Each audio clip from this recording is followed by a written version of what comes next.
flex with the fanciest. I need a meal plan. I need them carbs, fats, proteins, and vitamins. It's indicative. We ain't giving up. We got goals, so you know that we fulfilling them. How do you kill a lunge? Squat a burpee too. We talking hit, yeah, high intense intervals. Calories burning, talking cardio. My endomorphs know there's little room for marginal. For ectos and mezzos, her foot's on the pedal. You rockin' with the best, anybody else should settle.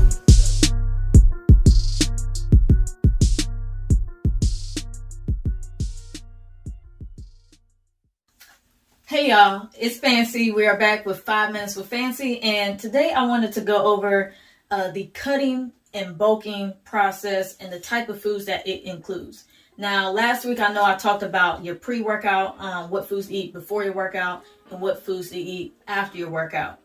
Now, this week I want to touch on the bulking and cutting foods because I shared this with my ladies in that weight loss group that I mentioned, and when I shared that list, one of them realized, oh my gosh, I'm eating most of the foods on the bulking side and not the cutting side. And that's why she's struggling to lose the weight that she's trying to lose, right?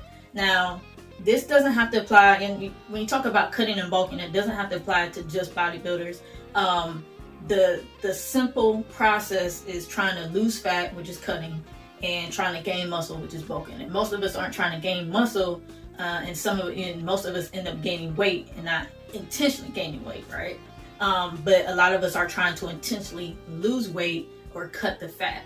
So I'm gonna go over my list. I brought it with me so I can hit the main points, and then we'll go over quickly how you should arrange your carbs around your day if you're trying to lose weight or cut.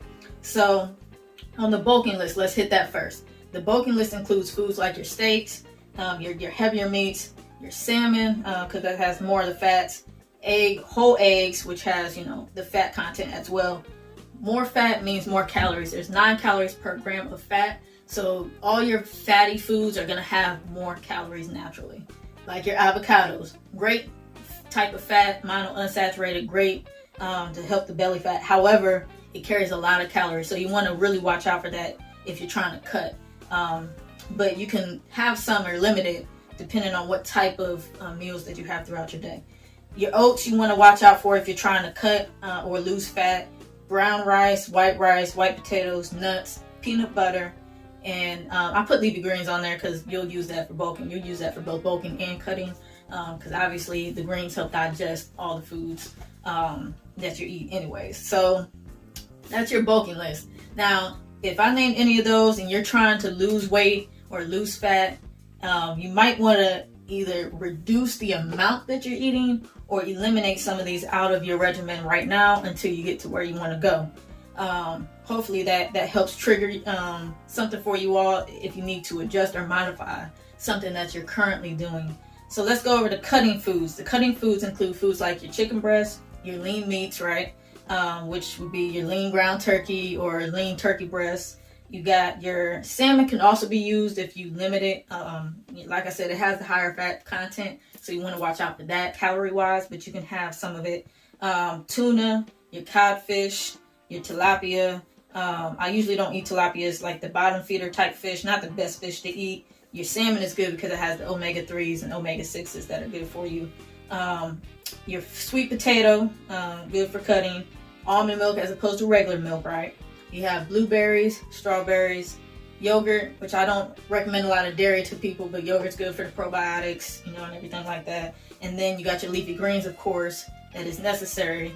More veggies for, helping to lose the fat and lose the weight. So with the blueberries and strawberries, right, you want to eat those if you're trying to cut and you're trying to lose fat or weight.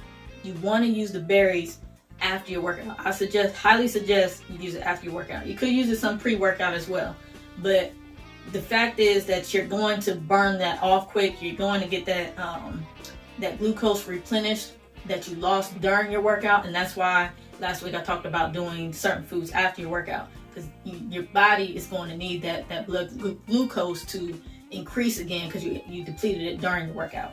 So that's good to eat after. Before you want to concentrate on like your sweet potatoes fine before, you can do that after too. Or like if you do a white potato or anything like that and you're trying to lose weight, do it before your workout. If you're not working out that day, I would suggest not really eating it and doing a different carb like a sweet potato, or you could do the brown rice. You just want to watch out for. I know it says it's on the bulking list, but you do want some carbs throughout your day. Apples would be an excellent one for fruit.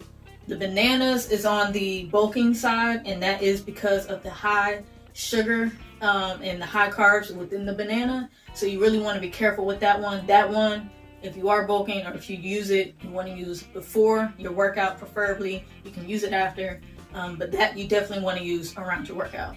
Now, if you're trying to cut or lose fat, I suggest limiting it or not doing it for that moment. You can do, like I said, your heavier stuff in the morning or during lunch prior to your workout. Don't do your heavier stuff after your workout. So hopefully that'll help you all out to trigger something to modify if you need to modify. Okay, so if you have any questions, if you need more clarification, or you want me to go just a little more deeper with you, feel free to message me. I'll help as I can. But otherwise, y'all, keep moving, keep flexing, and no matter what, don't quit. All right.